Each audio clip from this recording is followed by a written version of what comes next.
Bienvenidos y bienvenidas a Capital Empresa. Hoy arrancamos el programa poniendo el foco en una herramienta financiera que, aunque suele moverse lejos de los grandes titulares, juega un papel clave en las estrategias de muchos inversores y empresarios: la pignoración. ¿Es una forma inteligente de obtener liquidez sin desprenderse de nuestros activos? ¿Una palanca financiera capaz de multiplicar oportunidades? ¿O estamos ante una práctica que puede esconder riesgos que no siempre se explican con suficiente claridad? En un momento en que la financiación, la gestión del patrimonio y la optimización de los recursos son aspectos cada vez más importantes para empresas e inversores, conviene entender que hay detrás de conceptos que a menudo parecen reservados para expertos, pero que pueden tener un impacto directo en las decisiones financieras de cualquier persona. Por eso, en nuestro espacio Visión Financiera analizaremos si la pignoración es realmente una jugada maestra para quienes saben utilizarla, o si por el contrario existen peligros que muchos pasan por alto hasta que es demasiado tarde. Así que arrancamos Capital Empresa.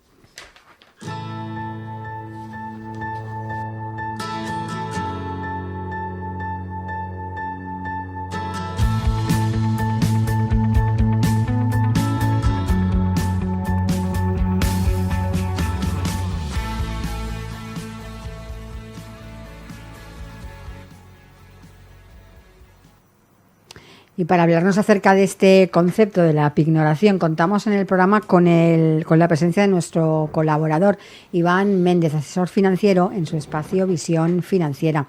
Iván, bienvenido. Buenos días, Monse, ¿qué tal? Muy bien. ¿Y tú? Bien. ¿Bien? Sí, aquí una semanita más, ya contando las que quedan para el verano. Ya como que vamos restando ya días, vamos restando. Queda uno menos. Sí, sí. Bueno, eso está bien, que vacaciones le conviene a todo el mundo. Sí, sí. Bueno, hoy hablamos de pignoración. Hoy vamos a ir con un concepto que estoy seguro que muchos no saben ni lo que es. Exacto. Bueno, últimamente la pignoración está sonando mucho en vídeos y demás, y a veces da la sensación que esto es dinero gratuito. Uh-huh. Y que el banco nos va a regalar dinero porque cada día hay más asesores hablando de esto, más inversores explicando la facilidad con la que consiguen liquidez y etc, etc, etc, ¿no? Entonces vamos a hablar precisamente de qué es pignorar y los riesgos que conlleva, ¿no? Porque esto no es dinero gratis. Entonces, como cualquier herramienta financiera, no es ni buena ni mala. Uh-huh. Es, vale. ¿te sirve o no te sirve? Uh-huh. Entonces, pero da la sensación con todo lo que se está hablando últimamente que es todo el mundo tiene que pignorar ahora. Y hay gente que dirá, vale, yo quiero pignorar, ¿tienes cartera de fondos?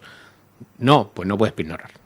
Ya empecemos por aquí. Claro, entonces, si no tenemos una cartera de inversión, no podemos pignorar. Entonces, es terrible esto de Internet, ¿eh? Sí. Te escucho que lo dices muchas veces, pero es que de verdad, parece que lo que salga en los vídeos es palabra de Dios. Cuidadín. Sí, y esto me encuentro muchísima gente que... No, yo estoy invirtiendo. ¿Qué estás invirtiendo? En el MSCI, en el SP500 y en el Nasdaq. ¿En qué vídeo de YouTube lo has visto? Claro, o sea, no le hagamos caso a lo que vemos en los vídeos de YouTube, porque es que estás invirtiendo prácticamente en lo mismo. O sea, con diferentes pesos, pero estás invirtiendo prácticamente en lo mismo todo el rato. Entonces, no le hagamos caso siempre a los vídeos de YouTube. Y con lo de la pignoración pasa un poco lo mismo, ¿no? Que últimamente lo estoy escuchando mucho y si está bien, si a mí la pignoración me parece una buena herramienta, pero me parece una buena herramienta financiera siempre y cuando la sepamos utilizar y siempre y cuando sea adecuada para nuestra situación personal. Si no... Claro, que se alinee con los objetivos, si claro, no te sirve. Que me voy a pignorar, ¿para qué? No sé. ¿Por qué lo he visto? Pues no tiene sentido, no te pignores en nada que no tiene sentido. Claro que no. Así que para olvidarnos un poco de los tecnicismos, vamos a poner dos escenarios con dos personas diferentes, ¿no? La primera tiene 200.000 euros en una cartera de fondos indexados y la segunda tiene una vivienda de 200.000 euros. Vale. Entonces, los dos tienen el mismo patrimonio. Uno lo tiene en fondos y el otro lo tiene en inmueble. Ninguno de los dos tiene liquidez inmediata, porque tenemos que vender o los fondos o el la inmueble. casa. La diferencia de los dos es que uno puede hipotecar la vivienda, cosa que no es del todo fácil, y el otro puede pignorar la cartera, que es mucho más accesible. En ambos casos existe una garantía, básicamente porque cuando te estás pignorando pones tu cartera a disposición bancaria, igual que cuando te quieres hipotecas una vivienda. Sí, claro, la aval es tu casa. El aval es tu casa.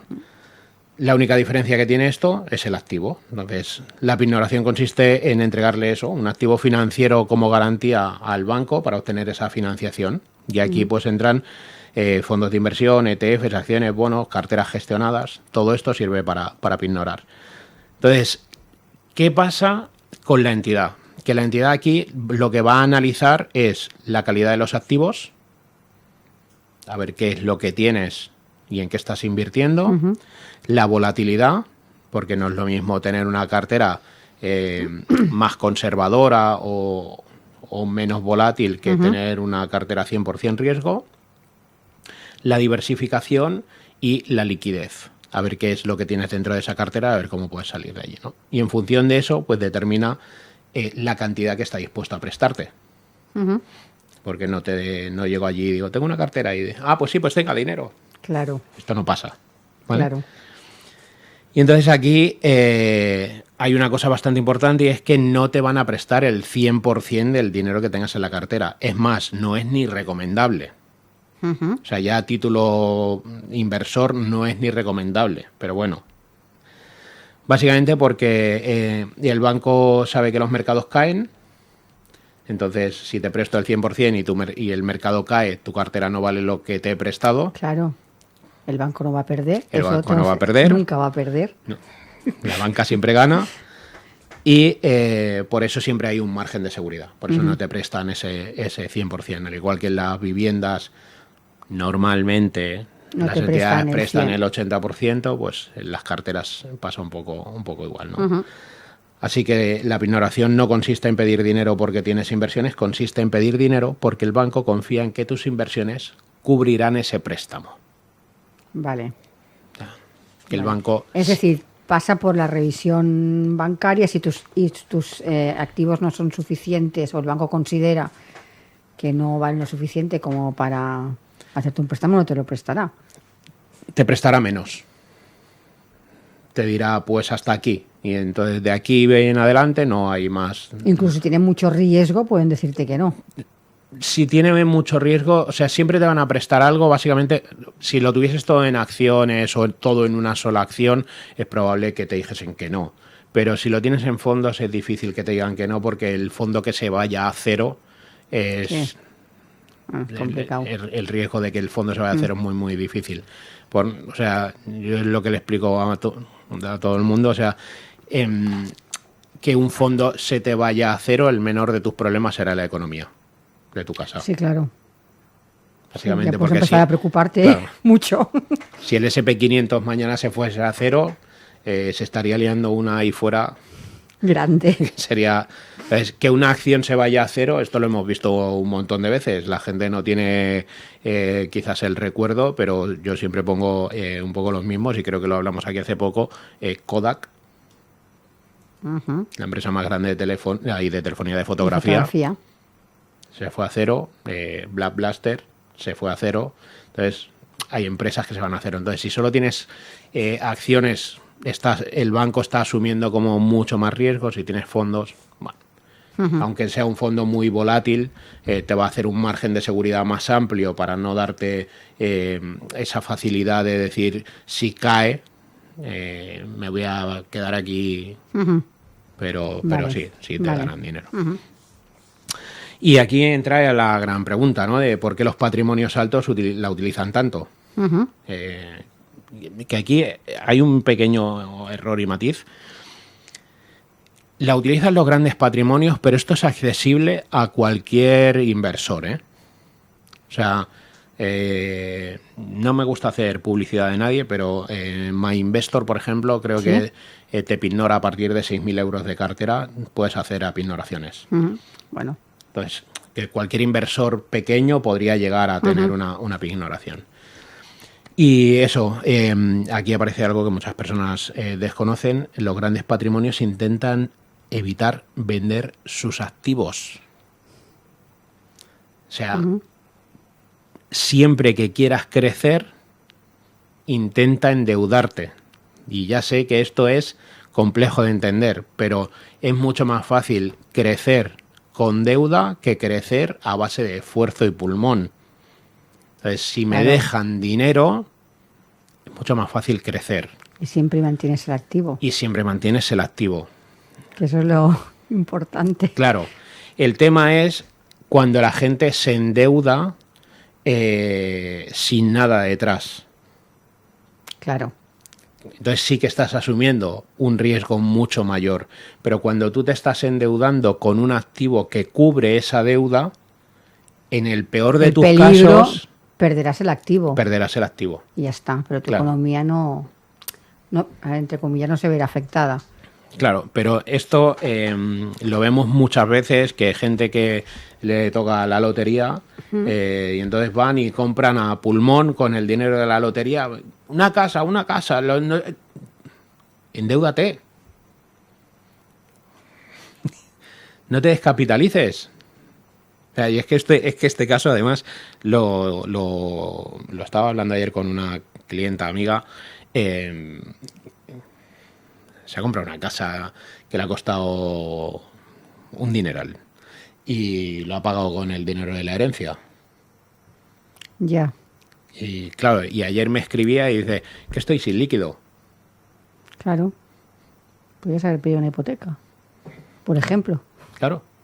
O sea, entonces, los grandes patrimonios precisamente lo que hacen es eso, es intentar no perder esos activos, es intentar mantener en todo momento sus activos y endeudar ese activo para poder crecer. Entonces, de esta manera es mucho más fácil. Entonces, es una fórmula para mucha gente complicada de entender. Muy complicado de entender. Básicamente porque tenemos culturalmente la asociación de no quiero tener una hipoteca, no quiero tener un préstamo, no quiero tener nada y... Cero deudas. Cero deudas. Sería feliz con cero deudas. Correcto. Sí. Entonces, todo el mundo intenta liquidar la hipoteca, liquidarlo todo y dice, ya, pero es que con la hipoteca es que te estás financiando a nada. O sea, construye patrimonio, no intentes liquidar la hipoteca, que me parece bien estratégicamente, pero que a lo mejor puedes construir patrimonio y no tienes por qué Además que normalmente también la cancelas, digamos, cuando ya todo lo has pagado. Has pagado ya los intereses, has pagado ya todo. Sí, sí. Ya has pagado, solo te queda así que te queda solo que pagas el capital y dices, jolín, ahora la vas a quitar. Sí. Que la gente además... Cuando el banco ya lo ha cobrado todo, sí. Está.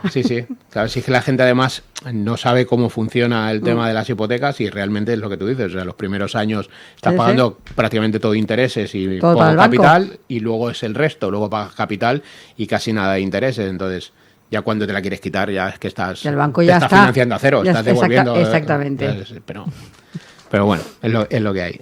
Entonces, aquí hay varios motivos, ¿no? Y el motivo uno es la fiscalidad. Si vendes una inversión con los beneficios tienes que tributar. O sea, yo quiero crecer y vendo mi inversión para hacer otra cosa y...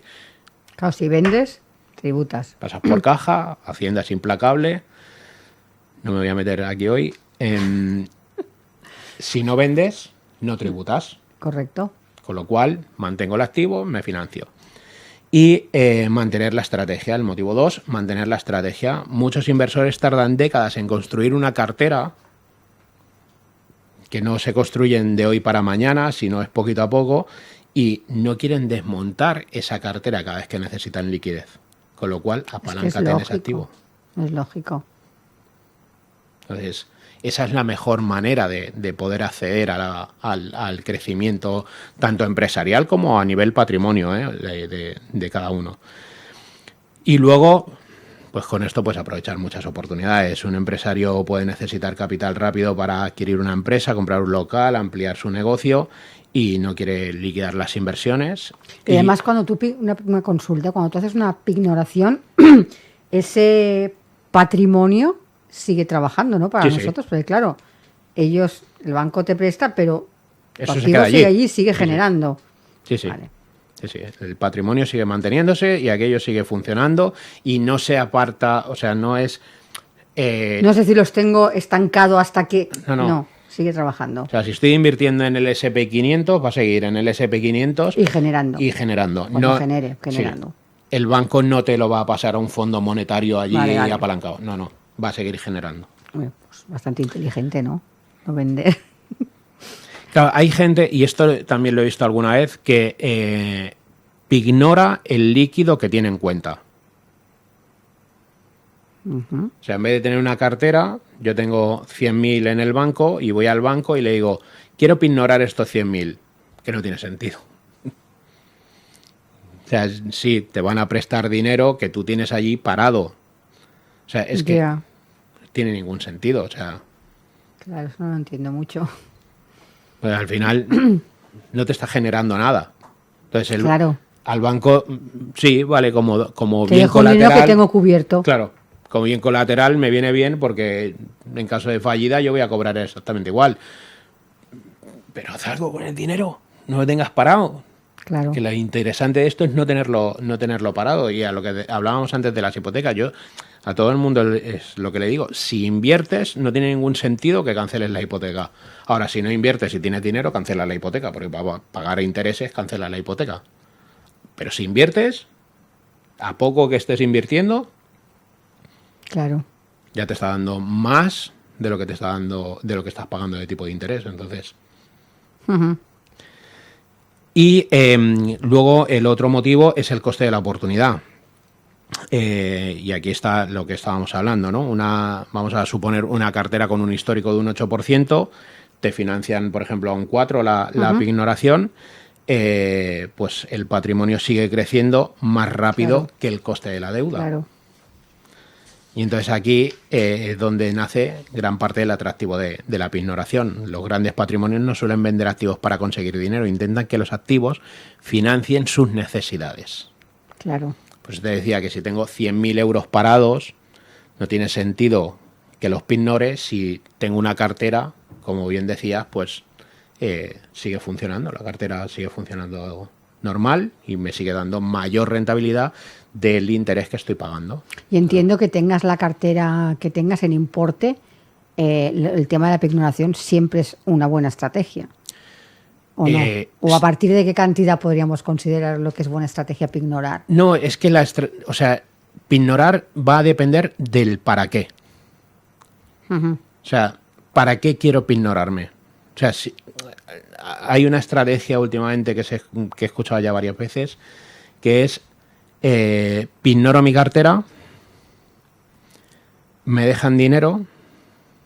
O sea, te lo voy a poner en un ejemplo fácil, como estábamos hablando. Tengo 6.000 euros en una cartera en MyInvestor. Y esto me está generando un 10, por decirte algo, ¿vale? Me dejan 3.000. Esos 3.000 los meto en bloque en un fondo monetario. Que ese fondo monetario me va a estar pagando en torno al 3. Si me estoy financiando al 2, el 3 de mi nueva inversión ya me está pagando el interés. Entonces, de esta manera construyo más patrimonio. También. Y esto es una estrategia que últimamente se está escuchando mucho y está bien siempre y cuando seas capaz de asumir los riesgos. Claro. Porque justo eso, la parte que esto se habla mucho en los reels y últimamente suele ver, claro, todos estos reels se están grabando en una época que todo es alcista. O sea, el S&P 500 está en máximos históricos, pasó la barrera el otro día de los 7.500, si no recuerdo mal. Pero nadie se acuerda del año 2022, que es hace 3 años y medio, ¿eh? Y nadie se acuerda. Pero en el año 2022 las bolsas cayeron todas, ¿eh? Entonces, ¿y ahí qué pasa? Sí, es verdad que para eso no tenemos memoria histórica. Entonces, claro, en el momento de que todo está subiendo es muy fácil invertir y yo Yo soy el primero que lo cuento de mi situación personal, ya lo he contado aquí alguna vez. Yo me hice mi propia casa en el año 2008. Sí. El gusto y la gana por la casa. Si ese dinero lo hubiese invertido en oro, hoy mi patrimonio se hubiese multiplicado por 7. Pero invertir a pasado es muy fácil, lo complicado es invertir a futuro. Eso siempre es fácil, una vez pasan las cosas, las decisiones son rápidas. ¿Qué pasa? Que es lo que te digo, la gente no tiene esa memoria de hace 3 años y medio, es que fue el otro día, o sea, es que a nivel mundial fue el otro día, ¿no? Y entonces, ¿qué ocurre si cae la cartera pignorada? Pues que tu garantía también pierde valor y ahí aparece el verdadero riesgo. Y volvamos otra vez a la cartera que hablábamos antes de 200.000 euros.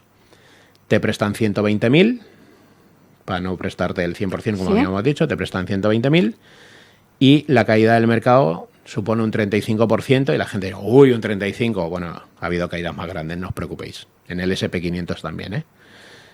Que la gente piensa que el SP500, como tiene una media de revalorización del 10% anualizado, que es todos los años es un 10%. Seguro. No. El SP500 ha caído también un 38% y lo hemos visto. Pero bueno, pues tu cartera pasa a valer 130.000. El margen de seguridad, adiós. El margen de seguridad, adiós. Y el banco va a querer cobrar. Te lo puede exigir ese margen. No, claro. Ese es el peligro, No, es que te lo va a exigir. No puede, te lo exige. Te lo exige. Entonces, ahí de repente el margen desaparece y el banco te va a pedir o más garantías o aportaciones adicionales o reducción del préstamo. Sí o sí. Y entonces a partir de aquí liquida cartera, porque si no tienes lo otro, claro, líquida cartera. Y entonces los números tan bonitos que hemos hecho en el mercado alcista ya dejan de ser tan bonitos. Claro, encima te tienes que vender activos cuando la situación es la más mala, es decir, a la baja. Claro. Entonces, Madre por mía, eso... qué complicado esto, ¿eh? Por eso este tipo de decisiones, no son, es lo que decía al principio, no son ni buenas ni malas, es la necesito o no la necesito, la sé utilizar o no la sé utilizar. Entonces, no nos hagamos eco del ruido de las redes, que lo repito aquí. Claro, no todos son flores, cuidadín. Sí, vale. Porque es lo que te decía, este mismo ejemplo que he puesto de 6.000 euros en una cartera y me dan 3.000 y los meto en un fondo monetario, que esto lo he visto en un reel. Pero claro, los fondos monetarios no siempre pagan el 3, tu cartera no siempre se va a revalorizar a un 10. O sea, estamos viviendo un momento geopolítico lo suficientemente complicado como para que puedan pasar cosas. Sí, y rápido. De hoy sí, para mañana. Sí. O sea, el oro estaba en máximos históricos hace 2 meses, valía 4.700 la onza y hoy vale 3.800. Y hablo de 2 meses, ¿eh? O sea, hay una diferencia de caída bastante grande. Entonces, y hablo del oro, que no estoy hablando de un activo de papel, estoy hablando del oro. Entonces, cuidado con seguir según qué modas y según qué cosas. Entonces, por eso te decía que siempre depende, lo necesito o no lo necesito, y soy inversor para este tipo de riesgos o no soy inversor para este tipo de riesgos. Eso es importante, ¿eh? Conocer qué inversor eres y cómo estás curado, ¿no? Para afrontar. Claro. Que ayer, justo ayer, me preguntaban en una historia en Instagram que si una de las carteras de MyInvestor si era buena. No es ni buena ni mala. ¿Qué riesgo estás dispuesto a asumir? Si es que no, o sea, las inversiones, sí, claro que hay buenas y malas, lógicamente, Sí, pero bueno, claro. Pero cuando estamos hablando de este tipo de inversiones, no son ni buenas ni malas. O sea, ¿estás dispuesto a asumir ese riesgo o no? Si no estás dispuesto a asumir ese riesgo, no es ni buena ni mala, es que no es un riesgo para ti. Entonces, por eso te digo que tengamos siempre presente el riesgo en la cabeza y cuánto nos asustan las cosas. Sí, claro, porque luego pasa el desastre. Cuando te asustes mucho, no vamos bien. Esto, Warren Buffett, que para mí ha sido el mayor inversor o el mejor inversor del mundo, tiene una frase muy mítica que dice que yo compro cuando mi chofer vende y vendo cuando mi chofer compra. Pues eso.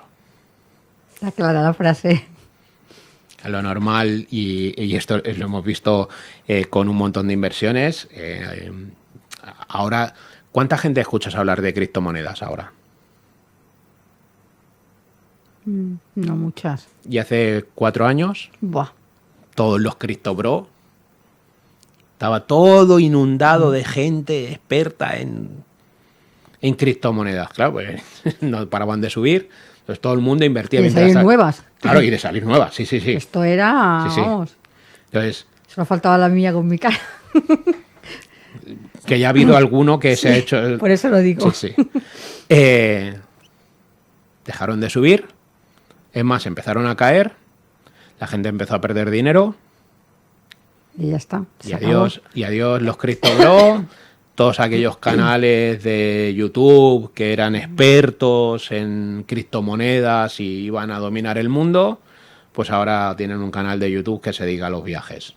Porque ya el criptobro tan experto. Entonces, tengamos cuidado porque nos dejamos llevar a veces por las modas y no tenemos la conciencia de que estamos invirtiendo cuando el mercado va bien. Pero tenemos que saber invertir cuando el mercado va mal. Que esa es la gran parte del fallo de la gente, que empiezan a caer los mercados y veo que cae, que mi dinero cada vez tengo menos, voy a vender, que antes de que lo pierda todo, vendo hoy. Entonces, ahí has consolidado tu pérdida. En el momento en el que has vendido, has consolidado tu pérdida. Claro. Y esto es algo que les cuento a los alumnos en las mentorías, que hay que diferenciar el valor del precio. Si yo estoy invirtiendo en algo que no sé si tiene valor, probablemente cuando empiece a caer da igual el precio. Claro. Porque no sé si esto tiene valor. Entonces, como no lo sé, pues... Ese concepto también es difícil, ¿eh? Es muy difícil. Yo siempre pongo... ya sabéis que soy bastante bruto hablando y siempre pongo el mismo ejemplo. Y lo voy a intentar suavizar porque lo digo bastante más brusco, pero si invirtiese... O sea, si una caca de perro cotizase en bolsa, no dejaría de ser una caca de perro. Correcto. Entonces, por mucho que esté bajando, no dejaría de ser una caca de perro. Entonces, ahí tenéis la diferencia entre el valor y el precio. Sí. Tal cual. Entonces, tengamos cuidado porque a veces estamos invirtiendo en cosas que no tienen valor y nos dejamos llevar por el FOMO y está bajando y entonces empiezas a escuchar, no, que es momento de comprar, Y esto lo he vivido yo personalmente con una criptomoneda, no recuerdo cómo se llamaba porque no soy muy fan de las cripto por no decir nada y no recuerdo cómo se llamaba, pero hace como 3 años había una criptomoneda que decían que tenía paridad con el dólar y que no sé qué y que estaba soportada por no sé cuánto. Bueno, la criptomoneda empezó a bajar. Yo estaba en una comida con gente y empezaron a decir, no, que está bajando, que es momento de comprar, Empezaron a comprar en aquel momento, no sé, pero había 6 o 7 y no sé, a lo mejor estaban metiendo 3.000-4.000 euros cada uno en comprar esas criptomonedas. 2 días después, la criptomoneda se fue a cero. A cero, total. Con toda su paridad con el dólar y tal. Entonces, cuidado con lo que hacemos y con las modas que seguimos.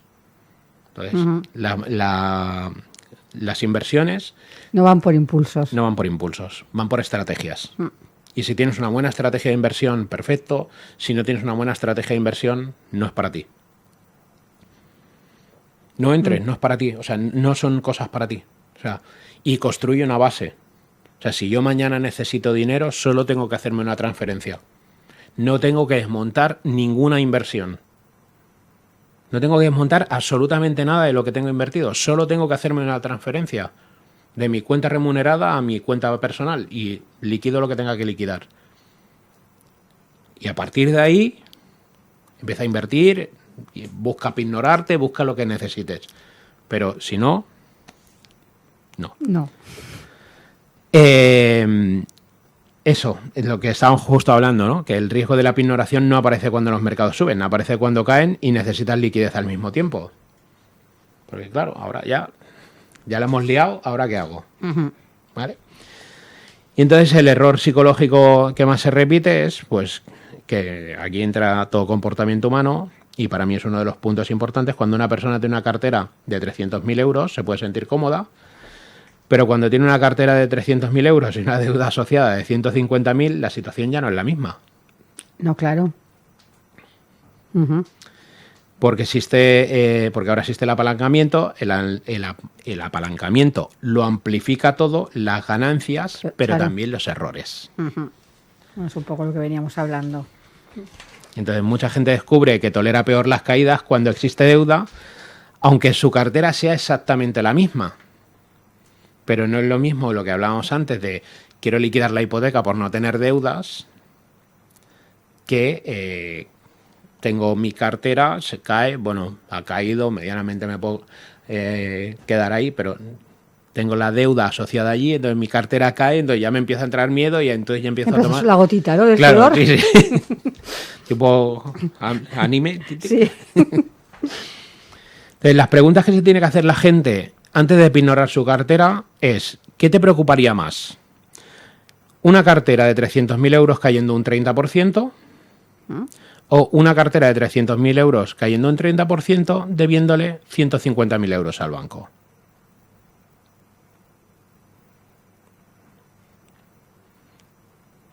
Y la respuesta... Es la pregunta. Claro. Y la respuesta es muy diferente la una a la otra, ¿eh? Entonces, a partir de aquí, es lo que decía vamos a ver la tolerancia que cada uno tiene que ser consciente y asumir. Porque las inversiones no son de cobardes, ¿eh? A veces la gente, cuando hablo con ellos, no, yo es que soy muy cobarde para esto. No, no es que seas cobarde, es que tu riesgo no lo tienes bien medido. Y tu riesgo y el mío no tienen por qué ser el mismo. No, claro. O sea, hay inversiones de todo tipo, para todo tipo de gente. O sea, no hay una única inversión, hay muchísima inversión. No es la inversión. Correcto. O sea, es un único... Sí, no es un ente único. Sí, exacto. O sea que... Entonces, ¿cuándo puede tener sentido pignorarse? Porque tampoco se trata de decir que todo el rato esto es malo, ¿no? Pues puede tener sentido si existe patrimonio suficiente, si hay experiencia financiera, si se entiende perfectamente el riesgo, si la deuda tiene una finalidad clara, si existe capacidad de evolución aunque el mercado caiga. Y aquí, pues, en ejemplos, esto es perfecto para empresarios, inversores patrimoniales, operaciones puntuales también, o estrategias muy calculadas. Hombre, si lo tienes todo estratégicamente muy atado, aunque ignores, seguro que por otro lado ya tienes pensado qué pasará si cae o no cae.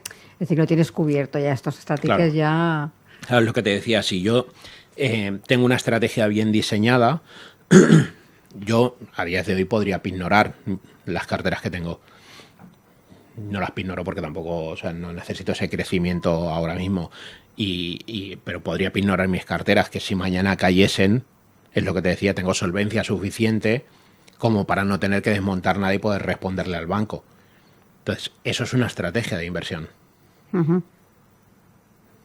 A, B, C. Y luego tolera, o sea, con tu tolerancia a los riesgos, pero es A, B, C. O sea, no, lo que pasa es que lo que no podemos hacer es eso. No, yo empecé a ahorrar hace 5 años y meto 150 euros en una cartera indexada. Perfecto, muy bien. Me voy a pignorar. ¿Tienes fondo de emergencia? No. Pues ya es que los 150 euros es que ya los tienes mal hechos. Que me parece bien que estás intentando sacar más... Pero si mañana pasa algo... Claro, no tienes nada. Bueno, pero es que estoy ganando un 25 en la cartera, ya. Pero si mañana cae un 38... Sí, ya no estás ganando. Ya no estás ganando ese 25 y entonces, ¿dónde vamos a buscar dinero? A vender la cartera en pérdidas, que es lo que hablabas antes. Que es estrategia financiera, ni más ni menos. Y cuando no deberíamos tocar la pignoración ni con un palo. Pues no la utilizaría Si necesitas dinero para gastos corrientes, porque entonces estás haciendo las cosas muy mal. Si llegas justo a final de mes. Si no tienes un fondo de emergencia, ya estás muy endeudado, que la gente con el tema de la deuda, me estoy encontrando muchísima gente que dice, no, si yo no tengo una gran deuda, no, pero tienes muchas pequeñas cosas. Bueno, claro, la suma de muchas pequeñas al final es una bola grande. Claro, entonces, no es que tengas, no debo 100.000 euros, pero a lo mejor debes 15.000 en diferentes préstamos y en diferentes cuotas de pago y todos los meses se te están yendo 300 euros o 400 y tú vas aquí. Entonces, no veamos la deuda como el volumen, sino como la cantidad de pago mensual que tenemos. Si no soportas ver caer tu cartera y si crees que los mercados siempre suben. Con cualquiera de estas no se te ocurra pinorar en la vida, ¿eh? Es que con algunas no se te ocurran invertir ya. Invertir, sí, claro. El pensar que los mercados siempre suben, no se te ocurra ya ni empezar a invertir. Claro, pero este es el mantra que escuchamos todos los días de todas las redes sociales de no, el S&P 500, un 10 anualizado. Y la gente no entiende la diferencia entre anualizado y anual. O sea, un 10 anualizado es la media de todo el histórico, con sus subidas y sus bajadas. Y un 10 anual es que todos los años te pagan un 10. Exacto. Da igual lo que pase. Muy diferente, ¿eh? Es muy diferente. El resultado es muy diferente. Entonces, yo siempre le pongo a la gente el concepto en la mente de vamos al 2022. Porque es el más cercano, es el que más podemos recordar. Porque, claro, con los alumnos, por ejemplo, tengo chavales. Claro. O sea, hablo del año 2008 Claro. Sí, yo ni lo olí. Ya no me remonto al 2000. No. Eso ya quedaba, vamos, prehistórico. Claro. Pero para que la gente tenga un poco de conciencia, en el año finales del 99, principios del 2000, apareció la crisis de las .com. Sí. En aquel momento, el S&P 500 estaba marcando máximos históricos.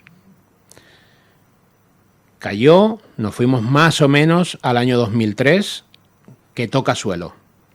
Empieza a subir y llegamos al año 2008 sin llegar al nivel del 2000, ¿eh?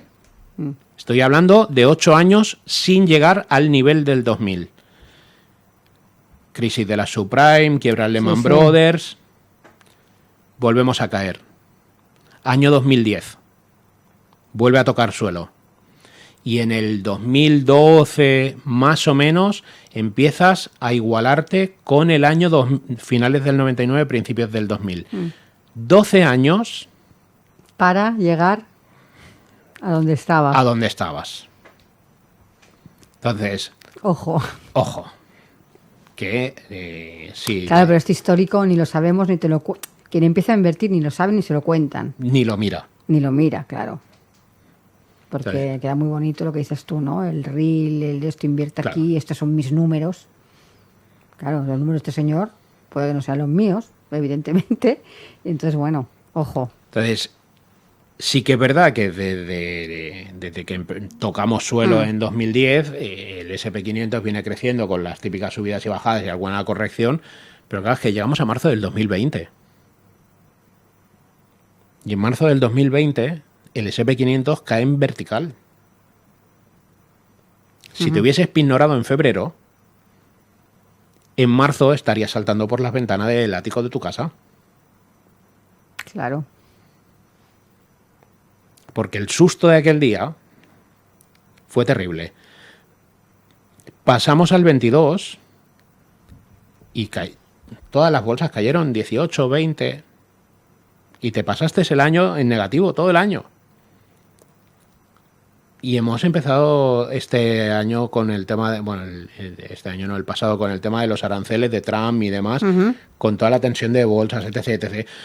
Que sí, que siguen subiendo y que las correcciones son puntuales y tal. Pero ¿estás dispuesto a tolerar esos sustos? Porque si no estás dispuesto, la pinoración no es para ti. Da igual el reel que veas, el apalancamiento, el que José Elías se financia con deuda, el que el presidente, el que se ha presentado a la presidencia del Madrid ha crecido en base a deuda. Que sí, que lo he dicho al principio, que crecer en base a deuda es fenomenal. Sí. Pero que tienes que saber hacerlo. Claro. Tienes que saber hacerlo y tienes que tener suficiente tolerancia al posible riesgo. Si no la tienes... No te metas. No te metas. Si no sabes torear, ¿para qué te metes? Exactamente, total. Así que... Y eso, porque en estos casos la pinoración no suele solucionar problemas, sino suele amplificarlos. O sea, si nos tenemos que pinorar para gastos corrientes, estamos teniendo un problema bastante grande. Y hay una frase que escucho muchísimo, que es esa de que los ricos nunca venden sus activos, y es verdad, pero a medias... Porque lo que no te cuentan de los ricos es que también disponen de equipos fiscales, asesores, abogados, estructuras societarias, una capacidad de financiación que les permite soportar situaciones que una familia media no va a poder soportar. Así que copiar una herramienta de los grandes patrimonios sin tener el patrimonio ni la estructura de los grandes patrimonios puede ser una de las decisiones más peligrosas que existen. Y la pignoración no es una estafa, no es una fórmula mágica, es simplemente una herramienta financiera avanzada. Creo que nos ha quedado claro. Y eso de copiar y pegar aquí no sirve. No. Es que la gente es eso. O sea, yo quiero tener el patrimonio de José Elías o del... No recuerdo cómo se llama el del Madrid, el que se presenta ahora, no sé qué, Riquelme. Riquelme, sí. 37 años, se acaba de comprar Iberdrola México, 4.000 millones. Sí, claro, sí, yo también quiero. Si querer, todos queremos tener muchas cosas, a ver. Pero a veces tenemos que estar en el sitio y el momento adecuado, no solo estar en el sitio y el momento adecuado, sino tener la tolerancia suficiente para poder soportar estar en ese sitio y en ese momento adecuado. Entonces, son muchas causísticas que no tienen todas que ver con la suerte, algunas sí del momento, pero no todas tienen que ver con la suerte, sino tienen que ver con tu forma de ser, tu mentalidad, la capacidad de volver a levantarte cuando te caes. La inversión tiene mucho de psicología, yo diría que casi, bueno, no sé el porcentaje, pero muy alto de psicología, porque ahora nos contabas, cuando se pasó el fondo un año en negativo, la gente que aguantó estoicamente, hay que decirlo allí, estoy en negativo, no vendo, aguanto. A veces estamos en máximos históricos, pues tiene que pasar el valle. Que los que llevamos años invirtiendo no es fácil. No es llego, invierto, pim, pim. Sí. Entonces, el día que estuvo aquí Richard Gracia, el segundo módulo del método rico es mentalidad. Es que la mentalidad es importante en todo, en los negocios, en todo, pero en la inversión yo creo que mucho. Ya te digo que no sé el porcentaje, porque pero creo que tiene que ser muy alto. Es casi más alto, por eso te lo digo, que el dinero que puedes aportar. Porque es cómo lo vas a gestionar. Porque es igual el dinero que inviertas. Bueno, no es igual. A ver, quiero decir, quien invierte 1.000 porque tiene 1.000 y ese es su máximo, ostras, ¿le va a doler igual? ¿O va a sufrir igual que quien invierte 6.000? Es decir, no es la cantidad. No, sí. Que hay gente que es incapaz de invertir 50 euros. O sea, que yo esto lo he contado 1.000.000 de veces. O sea, mi mejor amiga,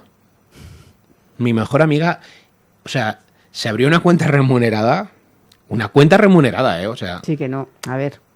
Que está, o sea, en un banco, ¿sabes? O sea, sí. Y le tiemblan las piernas cada vez que tiene que hacer una aportación a la cuenta remunerada. Es incapaz. O sea, porque mentalmente, pues sus miedos, sus sesgos de la inversión y tal, pues no le permiten hacer ningún tipo de inversión. Entonces, la mentalidad es súper importante, da igual el importe. O sea, si hay gente que 50 euros le duelen más que que a otra gente muchísimo más. Uh-huh. Y la frase, a ver si te la sé decir bien, la gente le duele más perder 50 euros que la alegría de ganar 50. Ah, seguro. Segurísimo, pero de los seguros. O sea, yo gano 50 euros.